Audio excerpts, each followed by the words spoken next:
reviewed some of the literature about hegemony, colonialism, and history and discussed the question, what is the relationship between oppression, hegemony, and youth in media popular culture? We identified a bunch of themes that are related to hegemony.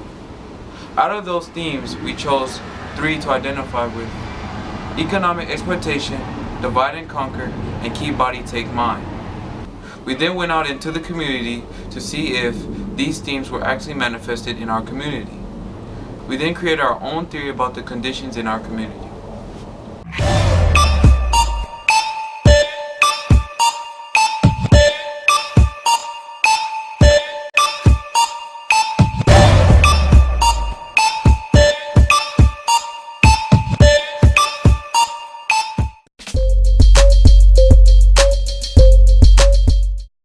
Keep body, take mind means breaking the will to resist. This idea started with slavery. It describes the process of breaking people's minds in order to get them to do forced labor. In today's culture, it's more of a mental slavery. With youth, the media teaches us how to dress, talk, act. They take our minds and use our bodies as cash machines. I dress like this because, feel me, it's just straight up and lit. When 2 phones doesn't make you happy? That's why I put a 4, because I'm not fully recovered. It's not like it's a process, blood, to get all this shit out your system, especially when it's been ingrained to you since birth. Specifically, men spend their money on things such as big rims, cars, clothing, and anything else of considerable material wealth. The reason this is divide and conquer is that they rather spend their money on wasteful things than caring about the community. These material things make the people selfish and self-centered. They compete against each other to see whose stuff is the best. This sets the men in the community against each other, distracting them from the real problems and issues in the community. You know a fucking strategy used to control people by making differences between people? A big deal, so they will turn on each other and trust the oppressor. This is called divide and conquer. Yeah. What's up, y'all? Bro, that's Daryl. This is GTA. This is Daryl on GTA. Go. Right. Turn right. I see it. Damn.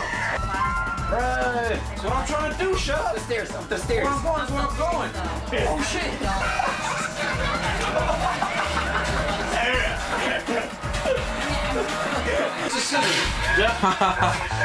Oh, yeah, do a drive-by. Grab that black car. Police. Oh, you shot him in the ass. Finish him. Your ringekyo nam your ringekyo nam your ringekyo nam your ringekyo nam your ringekyo nam your ringekyo nam your ringekyo.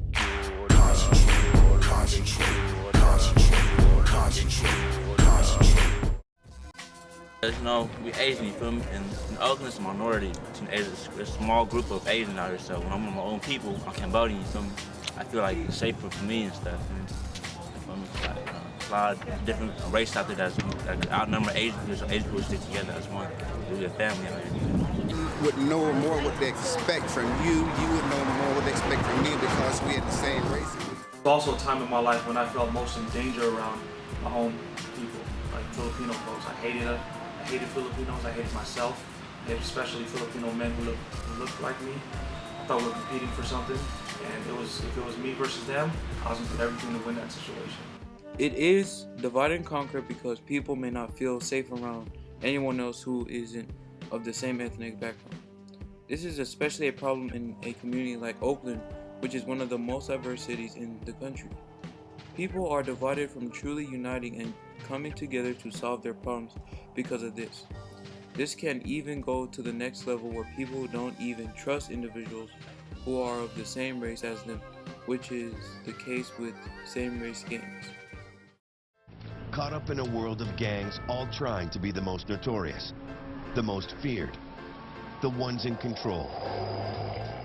A confirming instance of divide and conquer that we have in the community are gangs. For Oakland, gangs have always been a problem because they create violence and tension in the community by marking their territory. Essentially, their territory is their base. This is where all their gang members are gathered together and is where business is handled. What creates the violence in our community is the funking between gangs. Basically, funking in our community is gangs basically claiming their gangs and putting up their gangs higher than their opponents. This all leads back to violence and tension because the funking brings weapons and drugs into the community and also produces a very high death rate for our youth in our community. However, these gangs are mostly ethnocentrically created because they are based more on the race than on their territory. This is divide and conquer because it sets the people who are basically dealing with the same life problems against each other. They not only fight against other races, but within and against their own race as well. What part of the Oakland you at? You be in the east, you in the west, you be in the north, you feel me? You be anywhere, you feel me? So it really depends what day, and if it's good day, it's a good day. If it's bad day, it's a bad day. You funky. Yeah. So it really don't. It depends. So it's like gangs. It's no more blocks, it's just gangs. So it's like Asian people. The police, who are supposed to serve and protect the community, actually escalate most situations that they are involved in instead of diffusing them. This is because they are excessively aggressive towards the people in the community. This aggression is so over the top that it actually makes people unite against the police. But they divide the social class, they protect the wealthy, who then conquer the poor. Why are they gathering all together? Someone just recently got shot. I don't know who. I don't know the details yet. Recently, there have been a lot of shootings around a certain high school in Oakland. Fremont High School, which is a school on the borderline of success and failure in East Oakland, has had 2 shootings in the front of the school within the span of a couple of days. During the first shooting, a young man, who is a student from another high school in Oakland, was shot, and it was said that it could have been gang-related. The school reacted by putting the school on lockdown for precautionary measures.